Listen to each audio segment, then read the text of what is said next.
Hello, race fans. Tom Harris joining you on this closing day here at Portland Meadows. I'm joined by Bob Travers. Bob, welcome back to the show. Nice to be here all season. I'll tell you Nice to what. be here all season. It's been a great season, hasn't it? I mean, we've seen a lot of wonderful things. We've had some great crowds. And even today, the weather gods are smiling on us.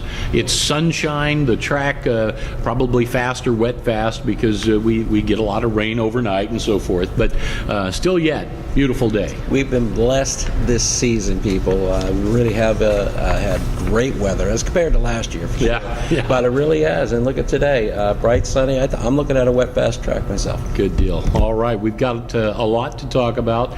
9 races on the card.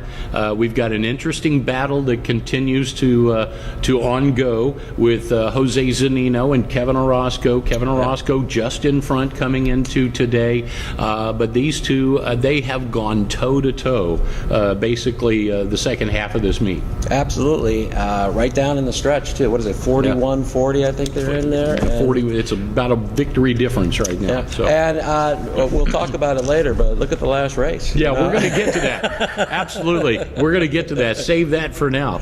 We've got some good races early in the program, though. The third race on the card, Bob, it's a 6-furlong sprint. This is a really nice race, a $9,000 allowance pot and a band of 7, but this is a talented group.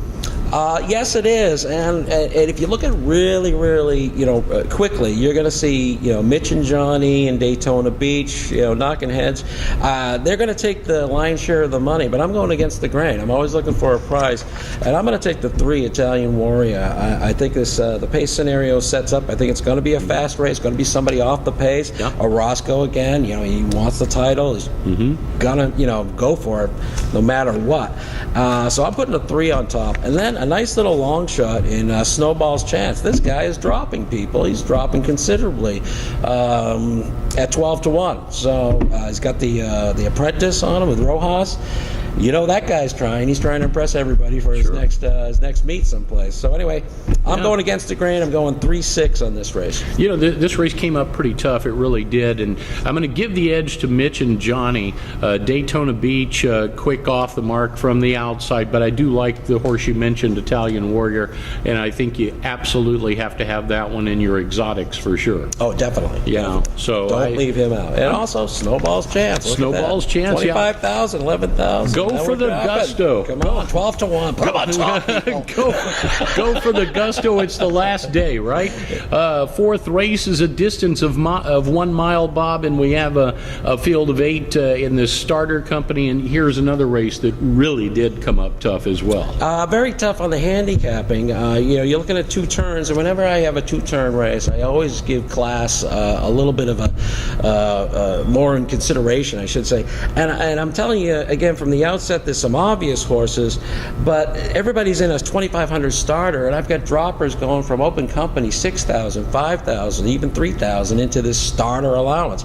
So it was kind of a quandary. I don't think the pace is going to be too tough on the front end. I'm going to go with Jensen. I saw this horse the last time out. Really impressed me. I thought a very strong horse. I noticed Kubanova has ridden a lot of these horses in this race, and she goes over to Jensen. So I'm going to go with Jensen on top. I think the pace scenario will fit, and I think this one comes out on top. Well, not to mention her 2-year-old daughter owns that horse, too. Yeah, it does. We know who the boss is in that family. I'll tell you why. Little Emily Kubanova Rosales is the owner of Jensen. She is I believe, the youngest licensed owner in the state of Oregon, maybe in a lot of states, to be honest with you. But yeah, Jensen is a horse, and I'll agree with you. That horse looked really good upon arrival from Golden Gate, and it's one of those horses that we've talked about so many times. The horses that come up with the Golden Gate class and the Santa Anita and the Del Mar class, and they come up here, and a lot of times they do very well. This is is one of those horses that picked up right away on this track, and that doesn't always work out that way. We've seen it go the other way. So I agree with you in that respect. Mr. Takahashi, I have to consider him into the equation. I mean, he's just as game as they come.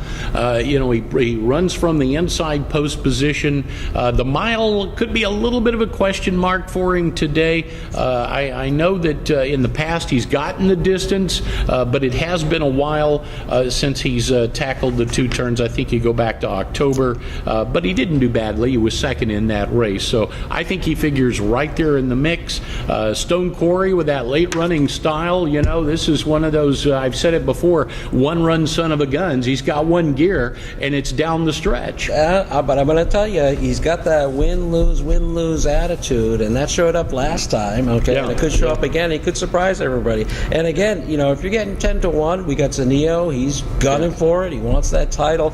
So watch out. I think this race could produce some nice prices. Yeah, Stone Quarry, kind of an all-or-nothing sort, and he's going to, if he puts his mind to run and watch out. Watch out. He does. He covers a lot of ground quickly. All right, now this we talked about a few moments ago, the 9th and final race. You have a theory at play here, how this could unfold if the jockey race comes down to the final race of the day between Kevin Orozco and Jose Zanino. If they stay close throughout the course of this day, the 9th race has an interesting twist. The twist is, and this is familiar territory for exacta players out there. You play the speed and you play the close, and just forget about everybody else in between. Okay, and that's where you got the scenario. You got the 10-horse Possible Spider, ridden by Kevin Orozco, going for the title. Goes out front. Who's our closer in the race? Okay, Semper Gumpy is the closer in the race with Zanio. Yeah. So we could have a speed close exacta with the 2 top leading jockeys duking it out. That would be a wonderful final finish. That really would. Wouldn't that be the perfect ending to the story that we've seen this year with those two? Just to have a photo finish to determine the outcome. You couldn't ask for anything better. Well, Bob, that does it for us. We've had a terrific. I've really enjoyed having you on the show this year, and helping me to get this program off the ground, and our good friend Bobby Baldwin behind the camera. Yep. He works appreciate all the magic. TV guys. Yeah, always appreciate the TV guys. Knows how to, not only a TV guy, the everything guy. he knows how to make it all work and come together, and this has just been a wonderful treat to be able to work with you guys and be able to put this show on the air this year, and we had a lot of good feedback from the fans, and that's the rewarding effort. So really appreciate your expertise. For myself, I'm packing my bags, man. I got to head down to Houston next week. There you go. And I wish you luck down there. And then you're also picking up an Emerald, right? That's right. Right. So it's going to be an interesting road trip here the next couple of weeks down to Houston, Texas, back to Sam Houston Race Park. Going to help fill the calendar out for them down there. And then in April, we're up in the Emerald City, Emerald Downs, for my announcing debut there. So look forward to that. I'm Tom Harris for Bob Travers. We'll have the race day straight ahead.